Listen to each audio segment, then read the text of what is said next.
Nah, ini cara berpikirnya de Montaigne. Jadi tentu saja dia anak zamannya. Kata de Montaigne itu ada kalimat saya kutip. As for me and what is right for himself, he readily concedes is not necessarily right for anyone else. Jadi menurutku apa yang benar untuk dirinya sebagaimana dia siap untuk menerima itu tidak pasti benar untuk semua orang. Jadi kebenaran itu sifatnya plural, macam-macam.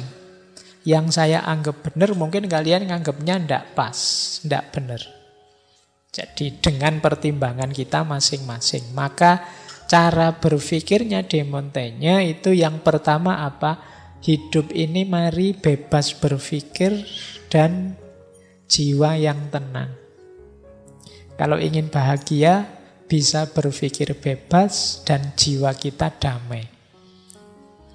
Ini enak kalau kita bisa ini. Biasanya sumber kegelisahan itu kita tidak bebas berpikir, jiwanya gelisah. Atau bebas berpikir tapi jiwa kita gelisah. Atau jiwa kita damai tapi tidak bebas berpikir. Kata de Montaigne, ya kalau ingin bahagia, bebas mikir dan jiwanya damai. Tidak mudah loh bebas berpikir itu. Berpikir itu sebenarnya hakikatnya bebas. Tapi kalau kita sendiri memagari pikiran kita untuk tidak bebas, itu sumber kegelisahan. Mau mikir gini, jangan mikir. Dan kita mau digituin, itu akan membuat kita gelisah. Padahal mikir itu kan hakikatnya sudah bebas. Kamu mikir apa saja kan bisa. Apa bisa orang menghalangimu mikir? Kamu bayangke sing saru-saru kan iso ya di kepalamu. Kamu mikir kan bisa. Siapa yang bisa menghalangi isi pikiranmu? Gitu loh. Tapi engkau dengan rela dihalangi berpikirmu, kamu sendiri kemudian, wah saya mau mikir ke sana Pak, tapi apa ya boleh? Tidak boleh Pak, berarti saya harus. Kamu sendiri sebenarnya. Kalau tindakan bisa dihalangi orang di luar kita. Tapi kalau pikiran sebenarnya tidak. Orang bisa melarang-larang kita, jangan berpikir gitu loh ya. Kamu jangan bayangkan yang aneh-aneh loh ya. Nah, tapi kan kamu bayangkan aneh-aneh kan bisa saja. Apa aku bisa menghentikan?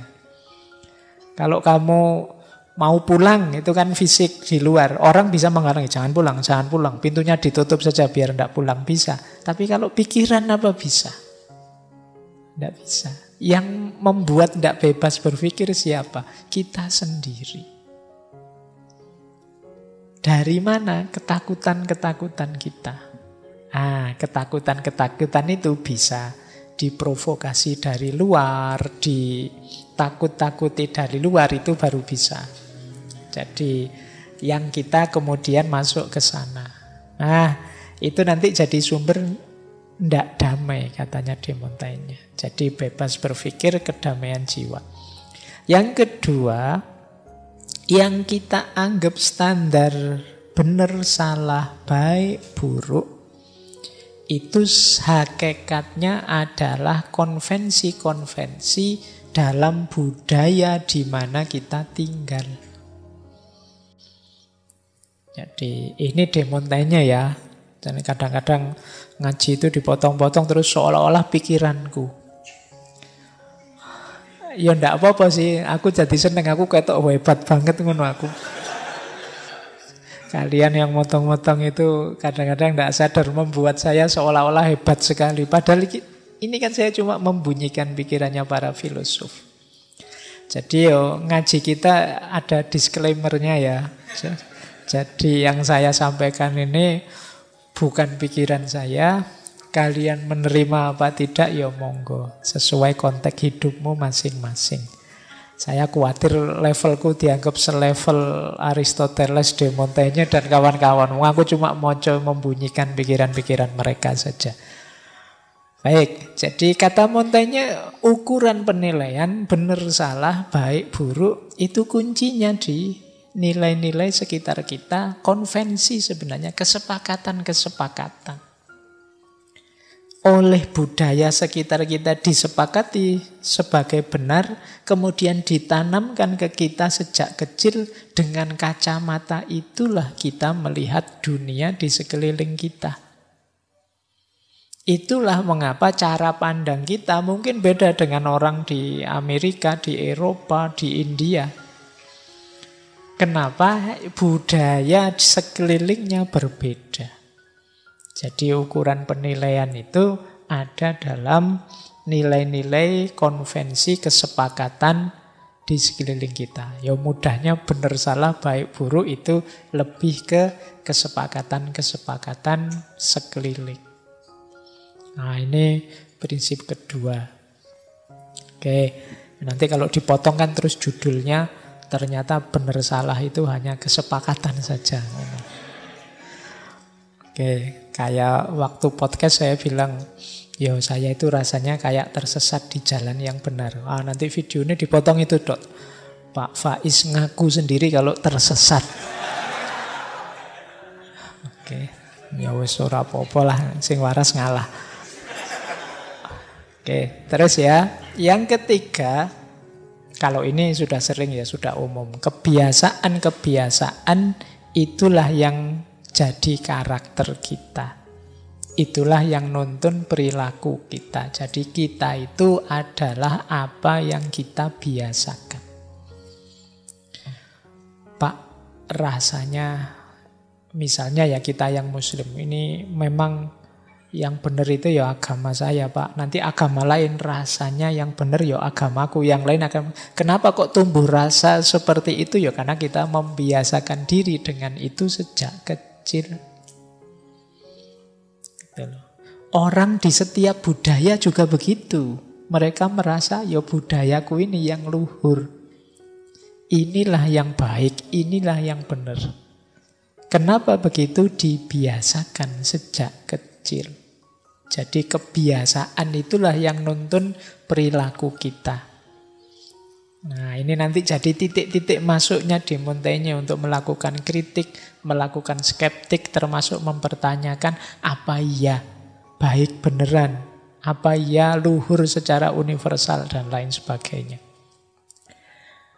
Nah yang keempat, kalau ingin tenang, mari kita membaca hidup ini secara merdeka. Dan memerdekakan diri dari keterpaksaan-keterpaksaan, kesepakatan-kesepakatan tadi. Memerdekakan itu bukan berarti menolak ya. Tapi ayo kita pikir lagi, ayo kita refleksi lagi, mungkin ada yang cocok kita ambil. Kalau memang masih sesuai, ya kita jalan. Kalau rasanya kok tidak sesuai, feel free untuk, saya tidak cocok dengan budaya yang semacam ini, saya ingin yang lebih rasional saja, monggo saja, kata De Montaigne. Itu jalannya hidup yang tenang. Karena kalau kita merasa tidak cocok kok memaksakan diri di situ, akhirnya kita tidak tenang terus. Hidup sekali kok tidak tenang, kan eman-eman. Jadi hidup kita kan tidak bisa diulang. Ya kalau film di replay bisa diulang dari sini. Saya ingin diulang sejak SMA. Karena rasanya kok zaman SMA dulu kalau saya agak agresif dikit mungkin nggak semalang ini nasibku sekarang misalnya. Kan tidak bisa begitu. Dia berkembang terus. Maka feel free saja kalau kamu merasa aku rasanya tidak enak ya, tidak nyaman ya, tidak cocok ya. Ambil yang cocok, yang sesuai, yang membuatmu nyaman. Kata De Montaigne ini. Jadi ini cara berpikirnya dia begitu. Termasuk nanti yang berhubungan dengan persahabatan. Lanjut. Nah, idolanya dua. Filsafat. Aliran skeptisisme dan epikureanisme. Epikuros. Nah, ini aliran yang sering dianggap kontras dengan stoikisme. Hari ini kan banyak orang rame-rame seneng mengidolakan stoikisme, sering mengkritik epikureanisme. Tapi justru De Montaigne lebih suka epikureanisme. Lebih realistis, lebih manusiawi katanya De Montaigne. Jadi fokus justru pada pleasure, leisure, dan friendship. Pleasure itu seneng. Hidup itu kan nyari seneng. Apa ada orang yang hidup nyari susah? Tidak ada. Kemudian leisure. Leisure itu waktu luang sebenarnya. Waktu santai-santai. Menikmati waktu senggang. Ya bahasamu hari ini rebahan. Nah itu leisure. Lu kan enak hidup itu kan ya memang nyari itu. Dan friendship, pertemanan. Itu kan keywordnya epikureanisme. Nanti kalian ulang ya, ada rekamannya epikureanisme, kita pernah mengkaji itu. Meskipun sekarang orang lebih suka stoikisme. Stoikisme kan, meskipun itu sakit, kalau engkau menolak sakit, nah, kan kayak gitu gayanya stoik ya, sakit ya sakit. Gimana nolaknya? Itu kan nanti kalau dilanjutkan, meskipun engkau lapar, tapi kalau pikiranmu menganggap ini kenyang, ya tetap lapar. Nah, itu gaya stoik kan begitu cara mikirnya. Nah, itu dikritik oleh epikureanisme. Hidup itu ya normal, orang itu mencari pleasure, leisure, dan friendship.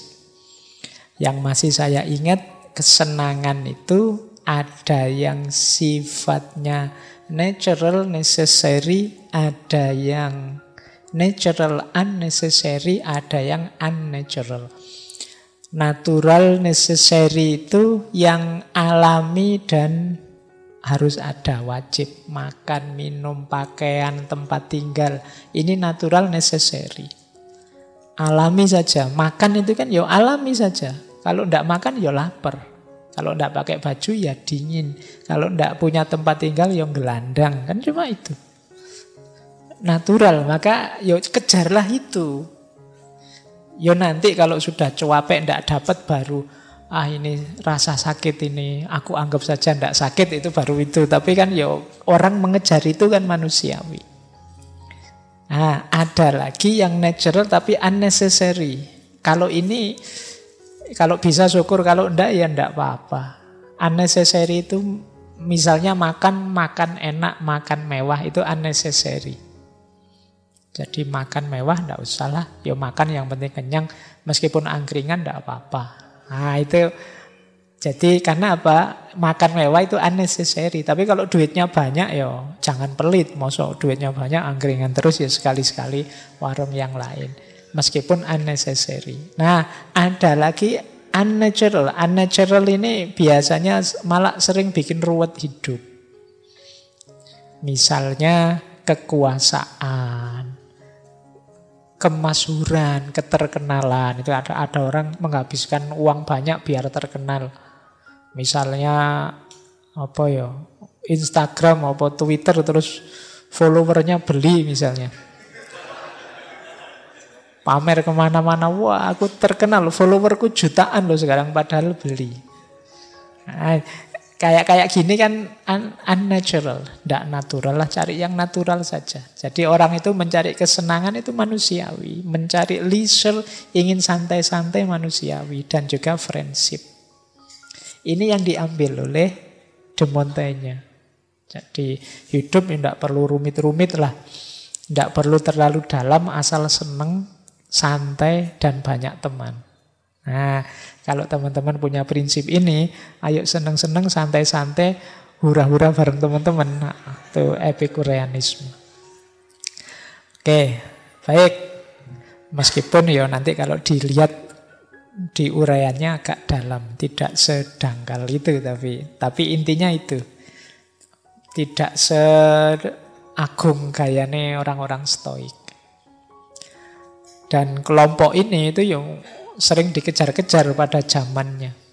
Jadi dianggap kelompok yang hedon, duniawi, ingin senang-senang saja. Padahal ya semuanya kan ingin senang. Tidak ada orang itu yang hidup kok tidak nyari senang. Apa ada orang saya tak nyari susah sajalah, kan tidak ada. Jadi ya semua orang ingin seneng, meskipun kadang-kadang tidak tercapai sehingga susah. Baik, ini idolanya De Montaigne, Epikureanisme dan skeptisisme.